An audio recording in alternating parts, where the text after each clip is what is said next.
Buenas tardes, hermanos. Hoy es 10 de agosto del 2021. Bueno, pasó un día ya el 9 de agosto, que es el cumpleaños de nuestro amado pastor, Efraín Arturo Chávez Esparta, que ya está disfrutando de las mansiones celestiales. El Señor se lo llevó para que descansara ya. Está pasando sus vacaciones. Buenas vacaciones que está pasando allá en el reino. Viendo que estamos bien, con las enseñanzas que Él nos dio, estamos avanzando el reino, proclamando el Evangelio del reino con poder, con señales y con prodigios. Porque está escrito que el reino de Dios no consiste en palabras, sino en poder de Dios. O sea, manifestación visible de que Dios existe, de que Dios es real y que Él puede ayudar a su pueblo en todas las áreas de su vida. Ese es el reino. El reino de Dios tiene que ver con la cultura del reino, con la cultura del cielo. La palabra cultura es algo que es normal, es la costumbre, lo que se vive, lo que se hace, lo que se practica, lo que se habla. En nuestro país se come, en Perú se come mucho ceviche. Esa es la cultura de nuestro país. En Colombia, pues están las arepas, están los sancochos colombianos y el café colombiano. Mi esposa me enseñó a tomar café. Ahora más parezco peruano que colombiano que peruano, porque tomo café allá. Y en el reino, la cultura del reino es amor, ¿no? Y es importante entender que Dios es amor. Amén. En una hermana estaba pidiendo un consejo de que ella estaba casada con un hombre, parece impío, y si dice que es cristiano y que va a la iglesia, pero este hombre la maltrata y la golpea todos los días. Y ella pide un consejo si debe separarse o debe de vivir con este hombre.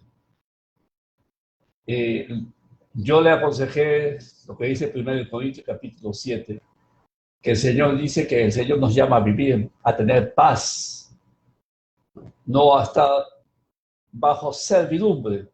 La palabra servidumbre es ser maltratado como un siervo, como un esclavo, ser golpeado, ser oprimido. El reino de Dios consiste en paz. La palabra paz es salud, prosperidad, vida abundante, felicidad, paz, paz.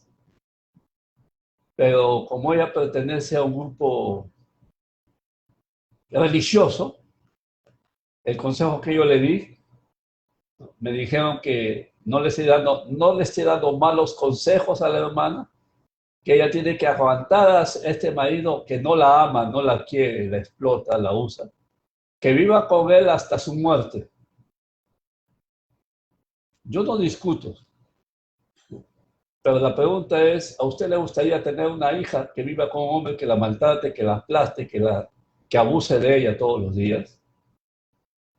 Y Dios es nuestro Padre, Dios es amor y quiere lo mejor para sus hijos.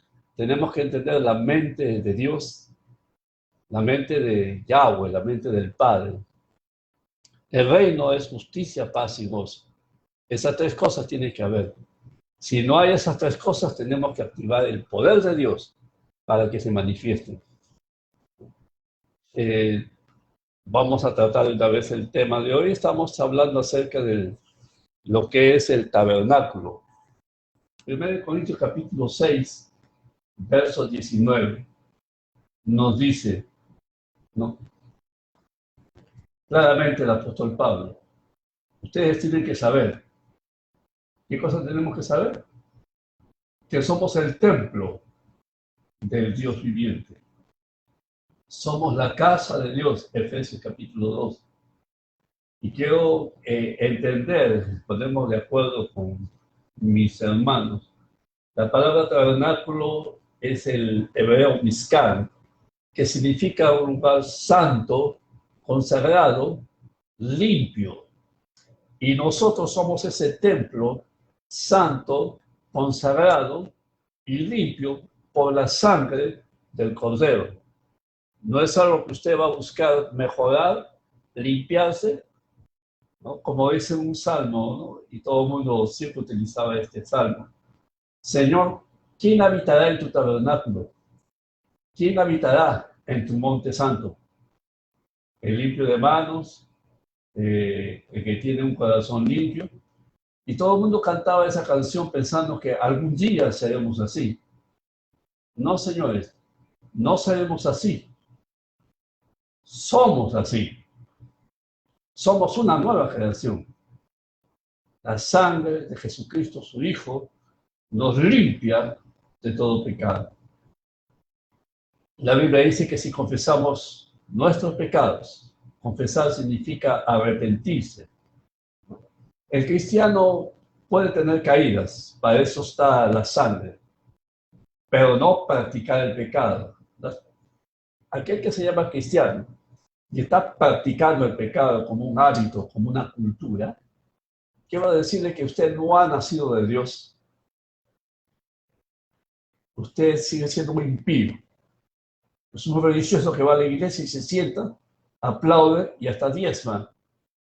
Yo he conocido personas que le han dado diplomas, certificados, como el mejor diezmador de la iglesia. Aquí en Miami conocí a un hermano, entre comillas, ecuatoriano, pero no era salvo, no había nacido de nuevo, pero le dieron su diploma. ¿Por qué? Porque él iba a la iglesia por su mamá y daba sus diezmos por su mamá, pero no nació de nuevo. Por eso que el apóstol Pablo dice que esa gente que estaba ahí salieron de nosotros, pero no eran de nosotros. El cristiano es templo del Espíritu Santo y por lo tanto nuestra vida es una vida consagrada, apartada para Dios. Si usted ha nacido de nuevo y usted no vive una vida consagrada para Dios, quiero decirle que el Espíritu Santo lo está constriñendo. El Espíritu Santo está trabajando con usted, lo está quebrantando para que usted se ponga en el lugar que tiene que ponerse. En una vida en obediencia al Padre. En una vida en la cual usted le diga al Señor, ¿qué quieres que yo haga? ¿Por qué los creyentes tienen que ser quebrantados? ¿Por qué los creyentes tienen que sufrir? El apóstol Pablo, llamado Saulo, antes de su conversión, ¿no? Él tuvo un encuentro con el Señor y el Señor le dijo, ¿no? Dura cosa te es dar coces contra el aguijón. El aguijón es algo que te hinca, que te clava, se clava en tu carne. El aguijón es la voluntad de Dios, es el propósito de Dios para tu vida. Todo creyente en la tierra tiene un propósito, una razón de parte de Dios para vivir en este planeta Tierra. Al no cumplir con el propósito de Dios, estamos enfrentándonos contra Dios. Y Pablo se enfrentó contra Jesús hasta que el Señor lo quebrantó. Quedó ciego. Pero Pablo dijo, Señor, Señor, ¿quién eres? Y el Señor le dice, le reveló su nombre. Yo soy Jesús, ¿no? Yo soy Jesús a quien tú persigues. O sea, él estaba hablando, diciendo, tú no estás persiguiendo a Pablo, perdón, a Pedro, a Juan, a Santiago. Tú estás persiguiéndome a mí porque yo vivo en ellos. Ellos viven en mí. La iglesia es el cuerpo de Cristo y nosotros somos el templo del Espíritu Santo. Jesús era el templo del Espíritu Santo, en la casa de Dios. Ahora Jesús ya no es un ser individual, sino es un cuerpo de muchos miembros. Tiene muchos miembros esparcidos por todo el mundo. Se han puesto denominaciones, se han puesto nombres, pentecostales, bautistas, metodistas, pero todas las iglesias pertenecen a un solo Señor, a un solo Dios, un mismo espíritu, una misma fe, una misma esperanza. Jesús es el cuerpo de Cristo y nosotros integramos ese cuerpo. El tabernáculo tiene que ver con eso, con el cuerpo de Cristo. Y nuestro avance por los muebles del tabernáculo tiene que ver hasta llegar a la perfección, al conocimiento pleno de la visión del cuerpo de Cristo, el cual nos va a dar la visión del reino. Lo importante es saber que nosotros somos un templo santo, consagrado, limpio para Dios por la sangre del Cordero. No resistamos al Espíritu Santo, tenemos que rendirnos, ¿no?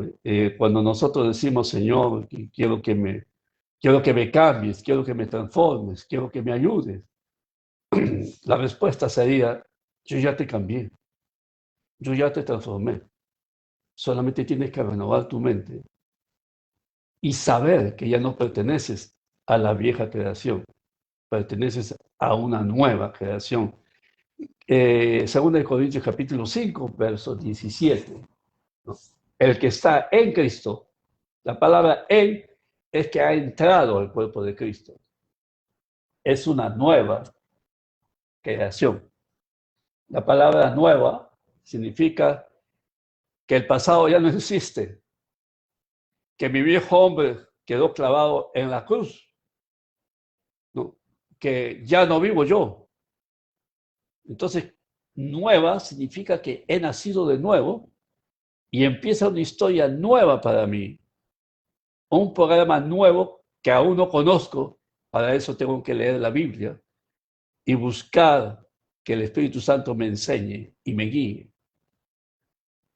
Nueva criatura es. La palabra criatura en el idioma original significa es un ser que nunca antes ha existido. Entonces, ¿quién soy yo? En Juan capítulo 3, el Señor nos dice que el que ha nacido del Espíritu, un espíritu es. Usted es un espíritu. Yo soy un espíritu. He nacido del Espíritu. Soy un hombre espiritual. Efesios capítulo 2, verso 10, dice que hemos sido creados.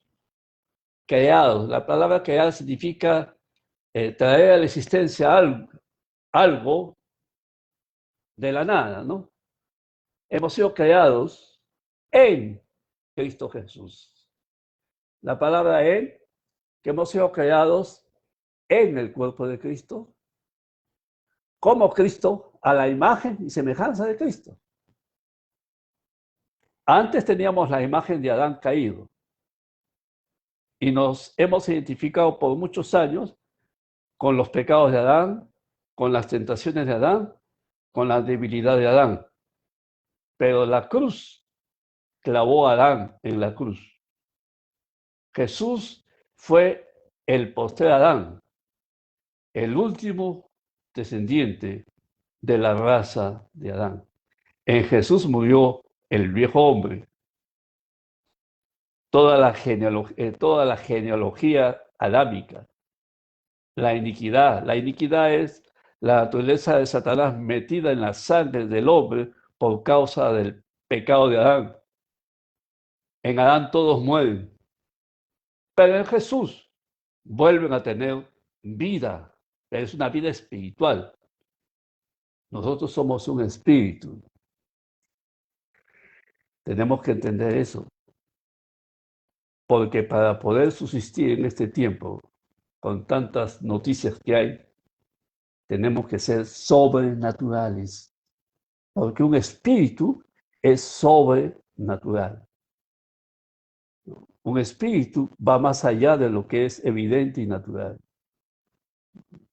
Enfermedades son sanadas. Virus, COVID, son sanadas por un espíritu que es sobrenatural. Pero si mi mente fuera natural, si yo tuviera una mente adámica, no podría hacer nada, sería vencido y estaría como todos los habitantes del mundo, con miedo, con temor. Vi la foto, creo que fue uno de mis familiares, que se había puesto uno aquí, otro acá, otro aquí, se había puesto todo, parecía un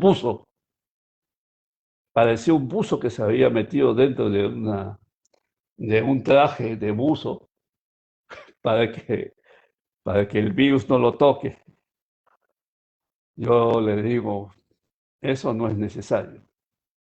Todo virus, todo parásito, toda plaga se muere apenas toca nuestro cuerpo.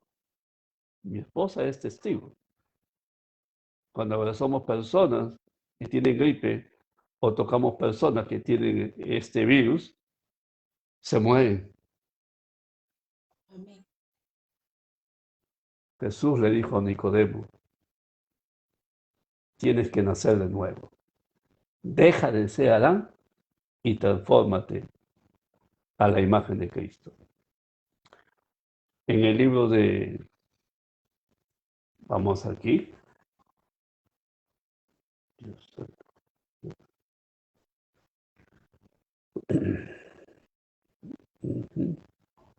para entrar al tabernáculo tenemos que entrar por la puerta.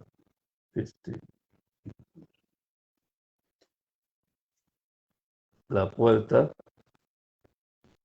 La puerta del tabernáculo tiene 4 columnas.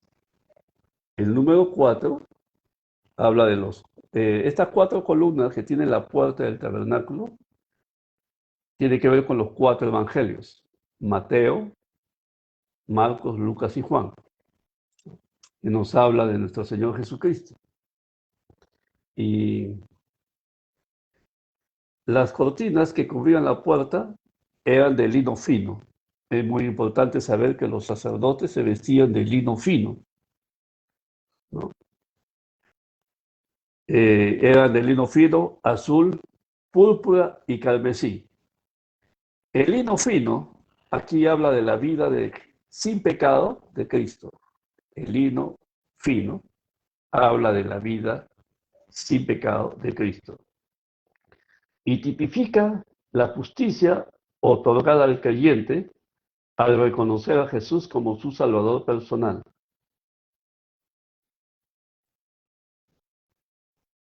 Eso es lo que se llama la imputación.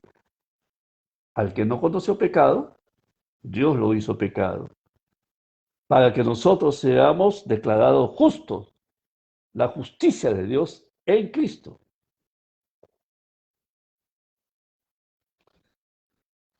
Es importante saber, muy importante, que cuando usted recibe a Cristo, sus pecados son quitados de usted. Y la justicia de Cristo le es imputada, le es transferida.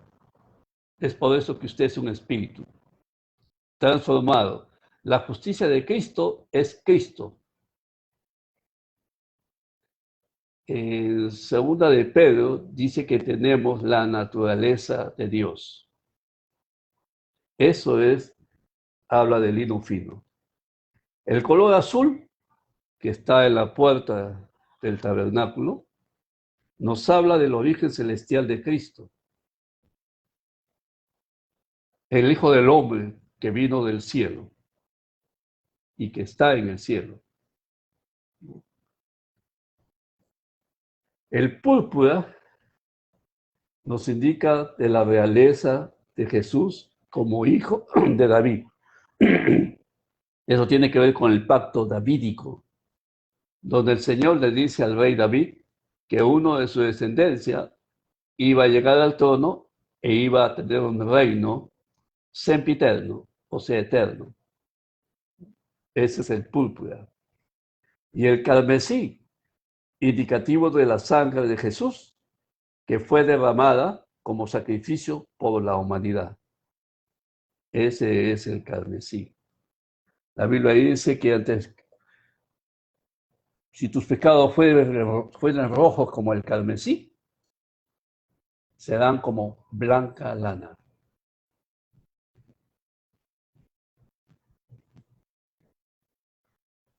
Se lo voy a poner en un lenguaje popular. Si tú eras un pecador, borracho, adúltero, bueno, lo que sea, pecador como un leproso. Si tú eras como un leproso lleno de inmundicia, lleno de maldad, la sangre de Jesucristo pagó por ti. Dios te perdonó por la sangre que Jesús derramó, porque la vida de Jesús está en la sangre. Y el Señor dio la sangre de Jesús para pagar por nuestros pecados y quitar nuestros pecados y echarlos en el fondo del mar. Y te dejó a ti como blanca nieve. Nada es más puro en este sistema mundial, en este mundo, ni más blanco que la nieve.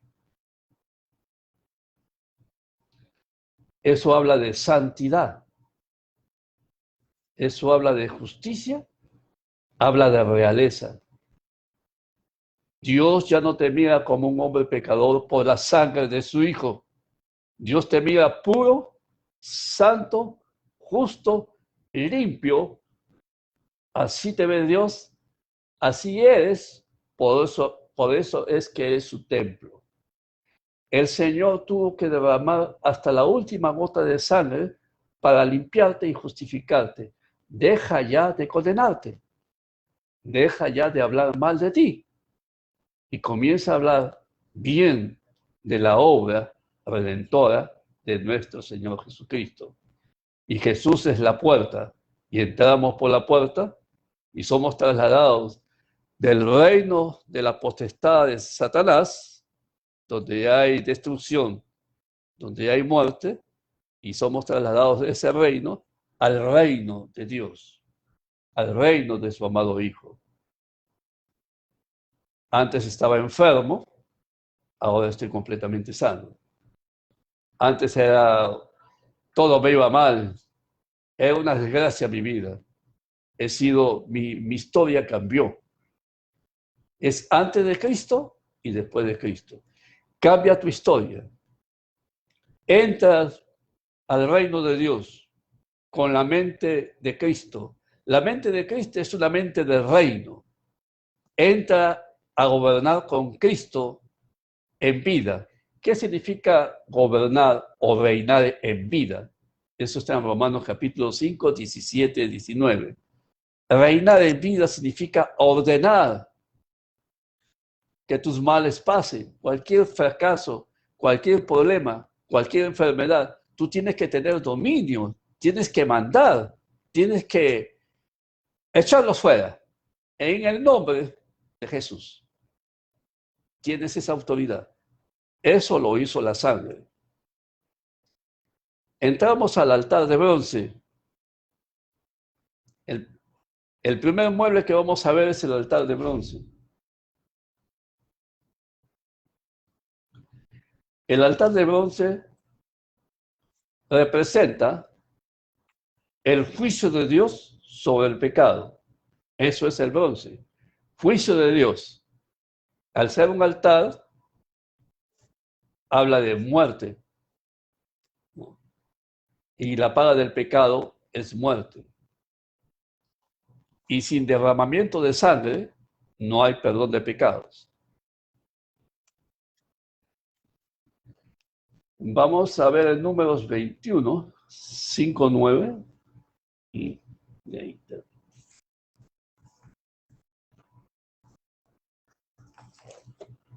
Números 21. Porque el primer mueble es el altar de bronce y después pasamos al segundo mueble, que es nuestra segunda experiencia. Después de la salvación, viene el altar de bronce, la fuente de bronce donde hay mucha agua, donde viene la renovación de nuestra mente. Ahorita lo que hay que entender, ¿qué significa el primer mueble? ¿Qué cosa es para nosotros el primer mueble?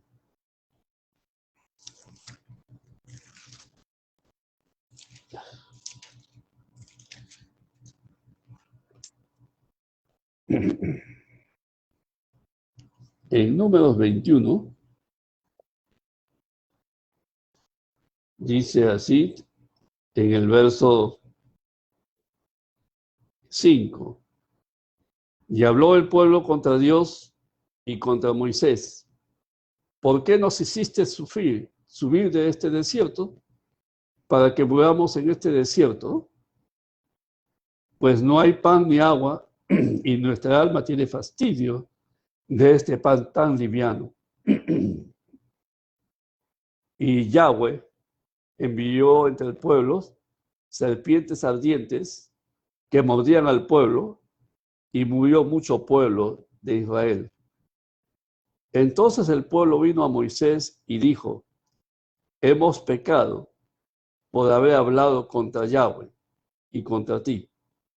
Ruega a Yahweh, que quite de nosotros estas serpientes. Y Moisés oró por el pueblo. Y Yahweh dijo a Moisés, hazte una serpiente ardiente y ponla sobre un asta, y cualquiera que fuere mordido y mirare a ella, vivirá. Y Moisés hizo una serpiente de bronce y la puso sobre un asta. Y cuando alguna serpiente mordía a alguno, miraba a la serpiente de bronce y vivía. Dice, la serpiente de bronce representa a Jesucristo crucificado. La serpiente representa a Satanás. Lo vemos en Génesis 3. Lleno de maldad, pecado e iniquidad. Al estar en la cruz, representa a la humanidad contaminada por el pecado de la serpiente, contaminada por el veneno del pecado de la serpiente. La serpiente de la cruz representa a Satanás siendo juzgado y ejecutado. Y representa esta serpiente en el asta que Moisés levantó, nos representa a todos nosotros muriendo a nuestra vieja naturaleza pecadora.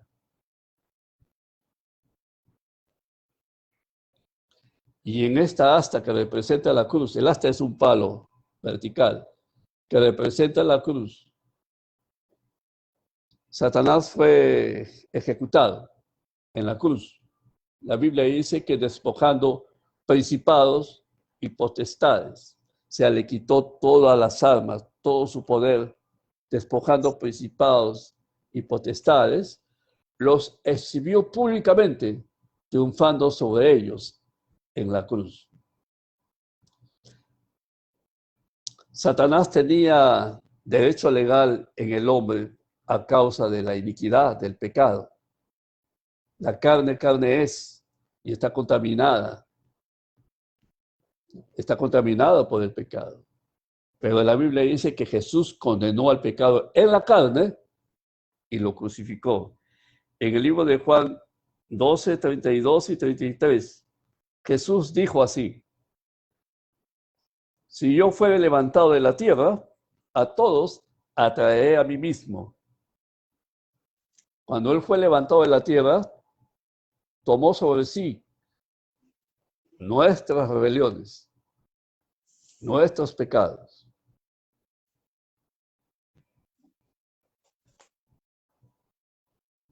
Satanás se suicidó al matar a Jesús en la cruz.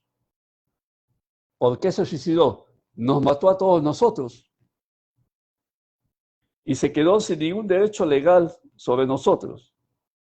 Jesús ató al hombre fuerte y le quitó las armas en que confiaba, que es esta carne pecadora que antes nos gobernaba.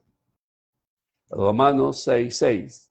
Nuestro viejo hombre fue crucificado juntamente con Cristo para que el cuerpo de pecado sea despojado de poder, sea hecho ineficaz, a fin de que no sirvamos más al pecado.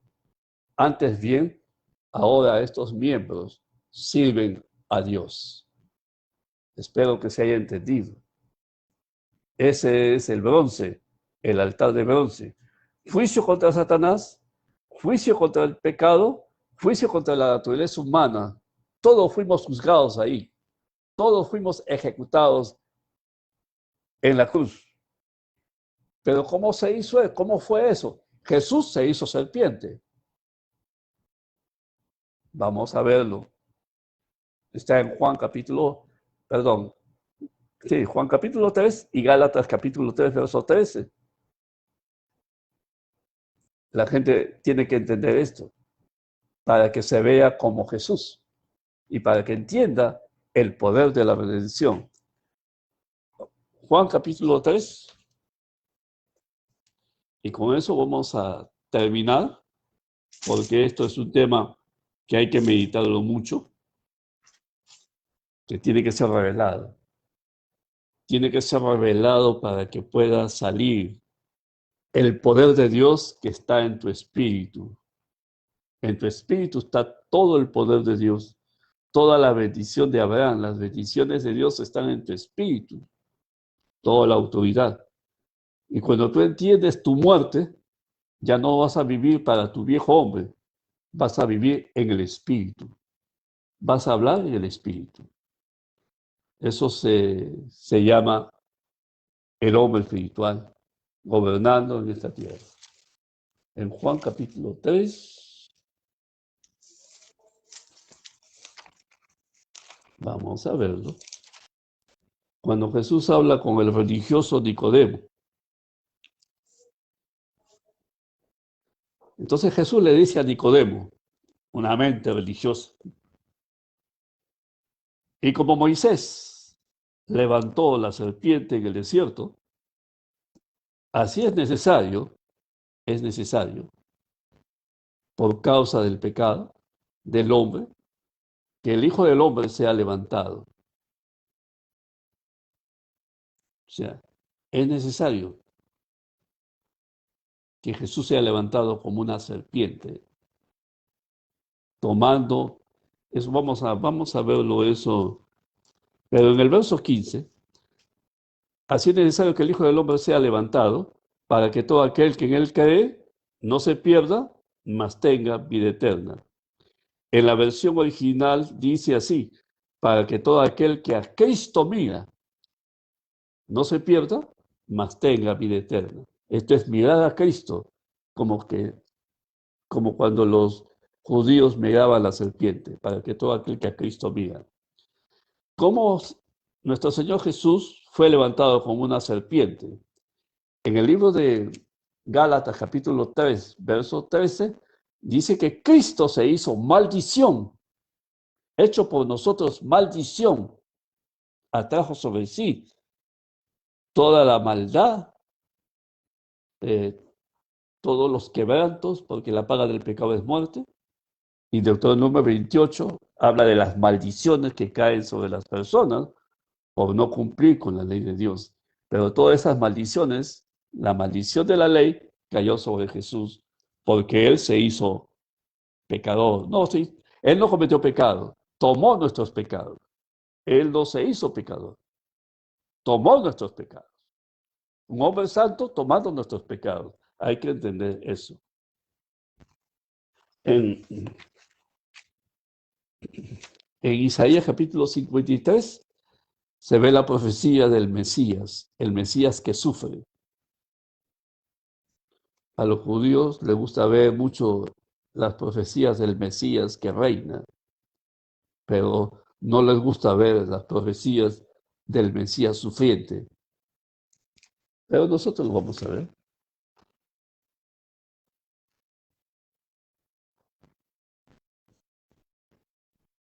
— 53:4. Ciertamente llevó él nuestras enfermedades y sufrió nuestros dolores. Esa es la maldición de la ley. Y nosotros le tuvimos por azotado, por herido de Dios y abatido. Mas él herido fue por nuestras rebeliones, molido por nuestros pecados.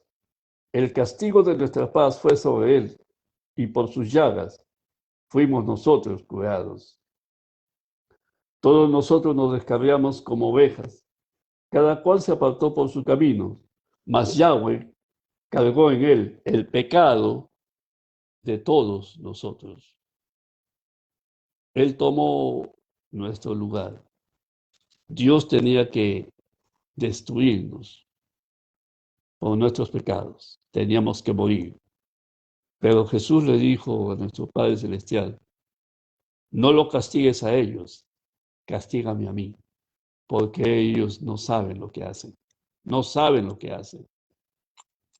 Y el Padre castigó a Jesús y ejecutó a Jesús en lugar nuestro, para que nosotros quedemos libres de la culpa, de la condenación, del juicio, y seamos declarados justos con la perfecta justicia de Cristo. Y quiero decirte que esta justicia te da derecho legal a obtener todas las bendiciones de Abraham. Eso está en Gálatas capítulo 3, verso 14, para que las bendiciones de Abraham alcanzase a todos los gentiles. Y la bendición de Abraham tiene que ver con victorias, salud, prosperidad, vida abundante. Tú, por ser la justicia de Dios, a Jesús tomar tu lugar y pagar por ti, al ser tú la justicia de Dios, tienes derecho legal de ser bendito, de que te vaya bien. Quiero decirte, hermano, que si te está yendo mal, utiliza tu autoridad y proclama lo que te pertenece con fe. La fe es traer del reino lo que te pertenece. Es tuyo. En base a la sangre de Jesús.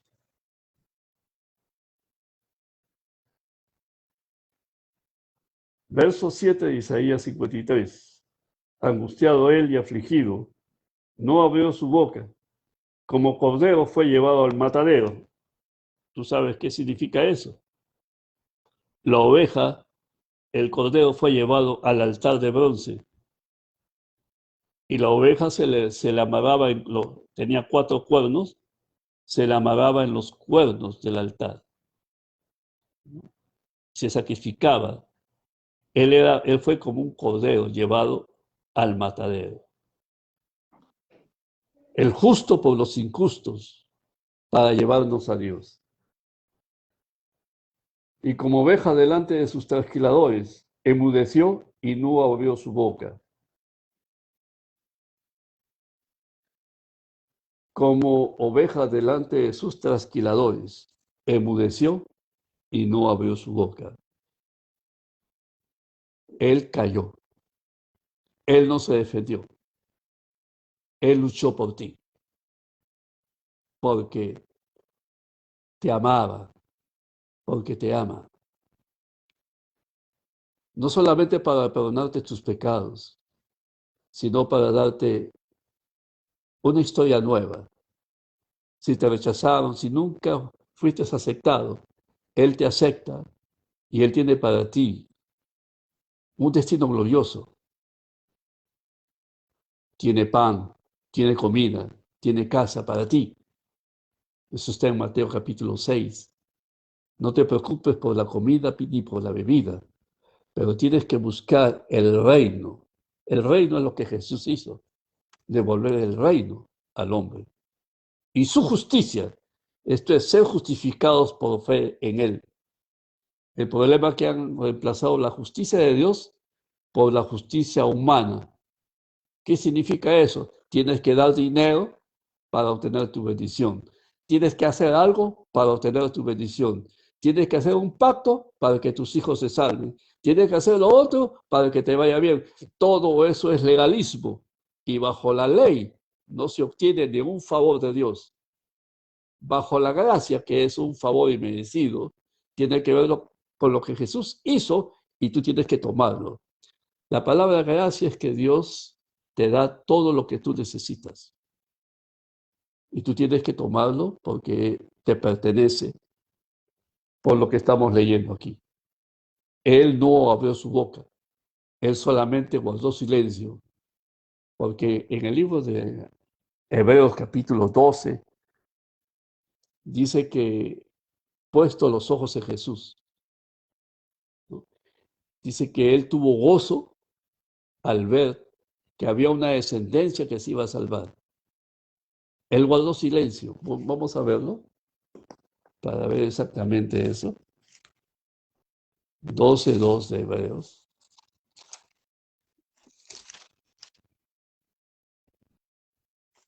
Puesto los ojos en Jesús, el autor y consumador de la fe.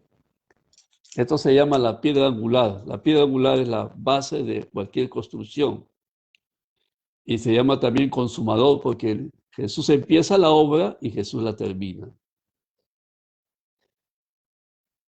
El cual por el gozo puesto delante de él sufrió la cruz, menospreciando el oprobio, y se sentó a la diestra de Dios. Habiendo obtenido ya nuestra redención, él se sentó, él descansó, porque ya te salvó, nos salvó, y a nosotros también nos hizo sentar con él en los lugares celestiales.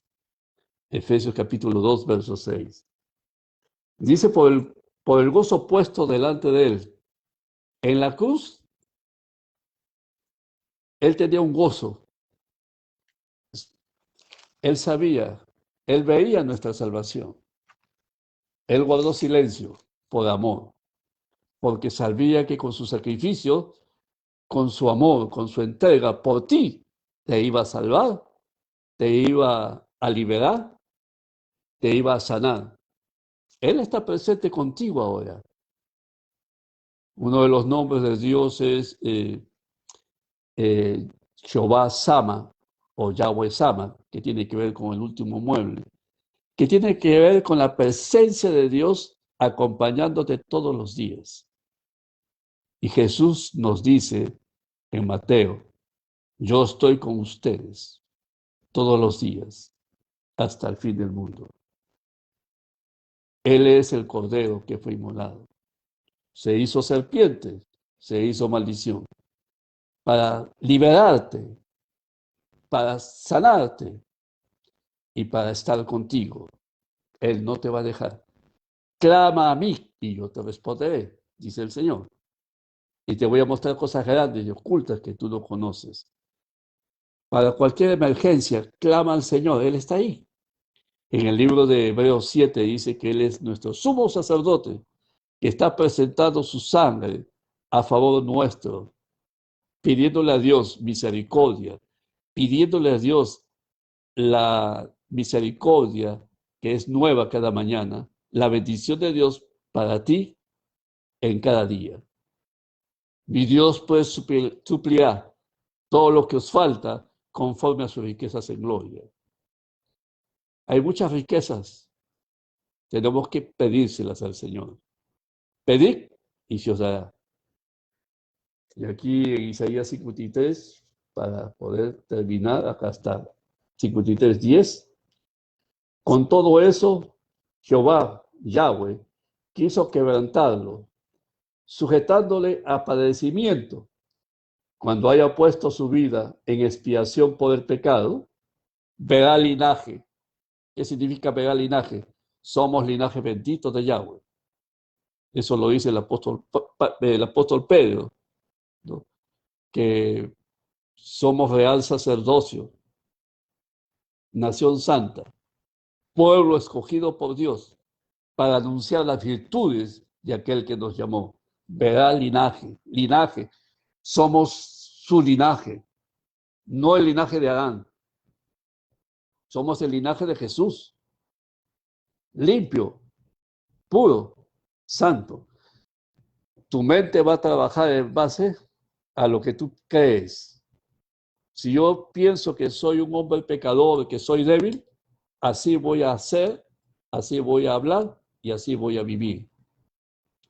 Pero si mi mente pienso que ya pertenezco a una nueva creación, que mi viejo hombre fue crucificado en la cruz, que en mí tengo el Espíritu Santo que me guía y me fortalece, voy a vivir en santidad. La santidad es la vida nueva en Cristo que tenemos.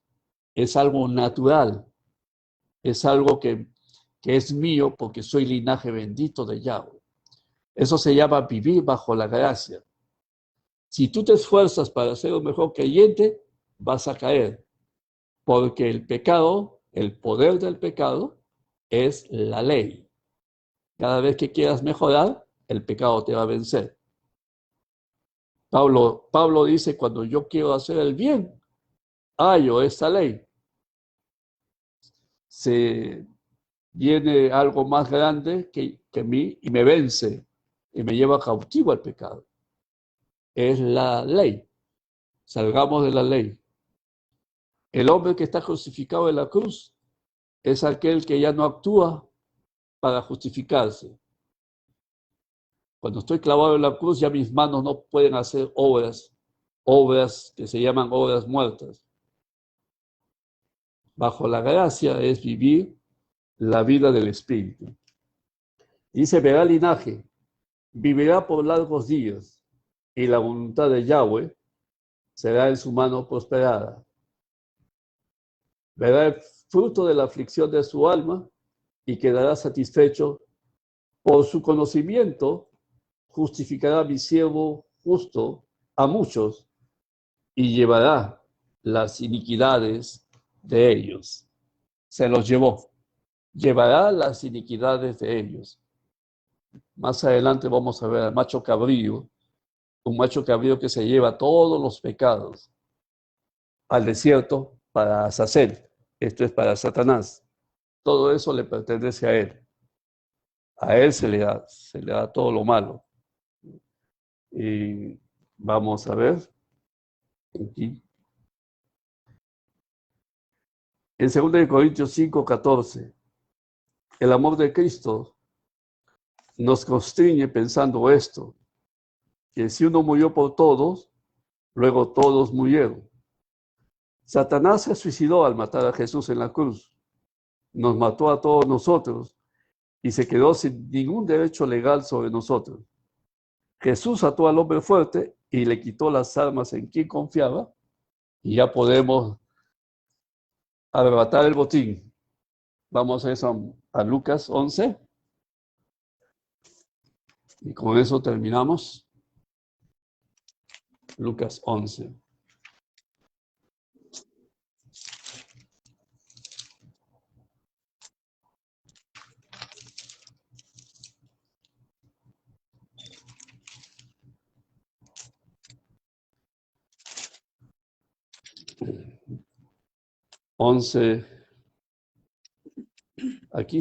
Aquí a Jesús lo acusan de echar fuera demonios por el poder de Belzebú. Belzebú es Satanás, es el jefe.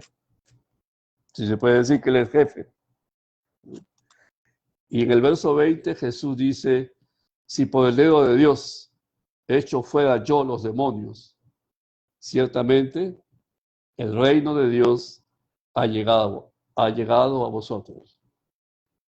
Esto indica que el reino de Dios va a venir cuando se echa el reino demoníaco de nuestras vidas.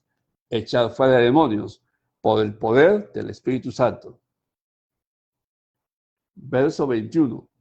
Y cuando el hombre fuerte armado guarda su palacio, en paz está lo que posee. Este es Satanás. Satanás está tranquilo. Tiene dominada a toda la humanidad, tiene controlado, todo está bajo control. Estamos hablando de la gente impía que no tiene a Cristo. Pero hay mucho pueblo de Dios que no conoce la nueva creación, que está viviendo con mucha depresión y todos los males que está pasando ahorita en este tiempo están siendo oprimidos y están siendo afectados. Y el diablo está tranquilo. porque tiene control también en parte del pueblo de Dios. Es increíble. ¿Por qué? Por desconocimiento de quién eres, de que ya eres libre, de que eres bendito de Yahweh y que tienes que activarlo por fe. Desconocimiento. Pero ¿cuál es el conocimiento ahora? En el verso 22. Pero cuando viene otro más fuerte que él y lo vence. Jesús lo venció en la cruz. Y cuando resucitó, destruyó la muerte y destruyó el Hades. Le quitó las llaves. La muerte es lo que está atacando al mundo entero, a creyentes y no creyentes. La muerte se está manifestando en pobreza, en opresión, en enfermedades. Todas esas crisis que tenemos es la muerte. Pero Jesús dice, más fuerte que él, y le vence. Cuando Jesús resucitó, le quitó a la muerte las llaves. Y está escrito, oh muerte, yo seré tu muerte. Sorbida es la muerte en victoria. ¿Dónde está, oh muerte, tu aguijón? ¿Dónde, oh sepulcro, tu victoria? El postrer enemigo que va a ser vencido es la muerte. Y estamos en el postrer tiempo ya. Y la muerte está atacando. Pero tú tienes que decirle a la muerte lo que Jesús le dijo. Sorbida es la muerte en victoria. Jesús resucitó. Jesús te venció. Sal de mi vida. Sal de mi casa. Sal de mi familia. En el nombre de Jesús. Llama a la salud. Llama a la bendición. Llama a la prosperidad. Eso se llama desatar tus bendiciones. Y ata al maligno. Ya Jesús lo venció y dice, le quita sus armas. ¿En qué confiaba? ¿En qué arma confiaba Satanás? En mi viejo hombre, en mi vieja naturaleza. Pero ya Jesús lo clavó en la cruz. Yo soy una nueva creación. Las cosas viejas pasaron. Ya pasó el viejo. Ya pasó la vieja. Ya pasaron los viejos. He aquí todas son hechas nuevas. La palabra nueva tiene que ver con que ahora somos un espíritu y vamos a vivir en el espíritu por medio de la fe. Y a través del espíritu vamos a traer lo que está en el cielo a la tierra. Es por fe. Le quita todas sus armas en que confiaba y reparte el botín. Vamos a repartir el botín. ¿Cuál es el botín? El reino, el poder, el dominio. Y si te falta, ¿qué es lo que te falta? Vamos a quitárselo al diablo. David tenía un arma, una espada, con la cual se enfrentó a todos sus enemigos. Esta espada la tenía Goliat. Y David le cortó la cabeza con la misma espada de Goliat. Y con esa espada fue a pelear las batallas del Señor.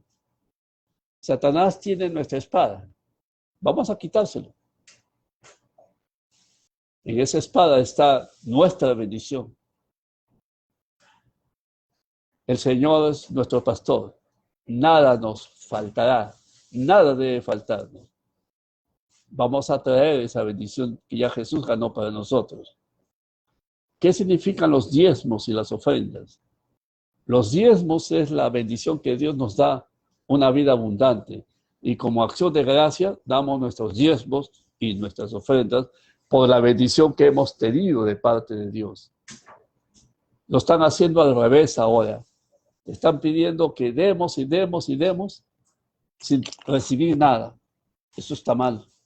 Dios primero nos da y tú tienes que poseerlo por eso. Posee tu bendición. Quítale al enemigo el botín que te pertenece. Y después, cuando recibas esa vida abundante, como Abraham le dio a Melquisedec en acción de gracias, así hay que darle a Dios nuestros diezmos y nuestras ofrendas para poder sellar el pacto que Dios hizo con Abraham. Vamos a orar un momento, vamos a pedirle al Señor su bendición. Amén. Padre Celestial, en el nombre de Jesús, estamos aquí, Señor, en tu presencia. Entramos a tu presencia, al lugar santísimo, por la sangre de Jesús. Queremos pedirte, Señor, que quites de nuestras mentes toda mala conciencia, toda culpa, Señor. Entramos a tu presencia porque ya, Señor, en el primer mueble, nuestros pecados fueron terminados. Por eso podemos estar contigo ahora, Señor. Queremos pedirte tu bendición. Bendícenos con toda bendición que tienes en los lugares celestiales. Trae salud, trae provisión, trae bendición, Señor, a nuestros hijos, a nuestras familias, a nuestros vecinos. Bendice a tu iglesia, levanta tus ministerios, levanta a tus hijos, levántate, oh Dios, y sean dispersados todos nuestros enemigos. Tú eres el Señor, tú eres el Rey. Te alabamos, te damos toda la gloria, te damos todo el poder. Tú tienes control de todo. Amado Jesús, te damos gracias por tu sacrificio. Gracias, Señor, por tu amor, por tu entrega. Queremos entrar al lugar santísimo y sentarnos en tronos que tú tienes para nosotros, que tú ganaste para nosotros. Nos sentamos, Señor, y descansamos en tu obra consumada. Ninguna plaga, ningún virus, ningún mal puede tocar nuestra morada, nuestros cuerpos físicos, nuestras familias, por la sangre de Jesús. Gracias, Padre. En el nombre de Jesús. Amén. Amén, amén. Amén. Amén. Gracias a Dios. Gracias, Señor. Te damos gracias por todo, Señor. Gracias. Damos gracias a Dios por este día, este servicio. Gracias a mi esposa que está ahí. Me despido de ella. Chao, cariño. Bendiciones. Bendiciones a todos mis hermanos. Hasta el próximo servicio. Que Dios los bendiga.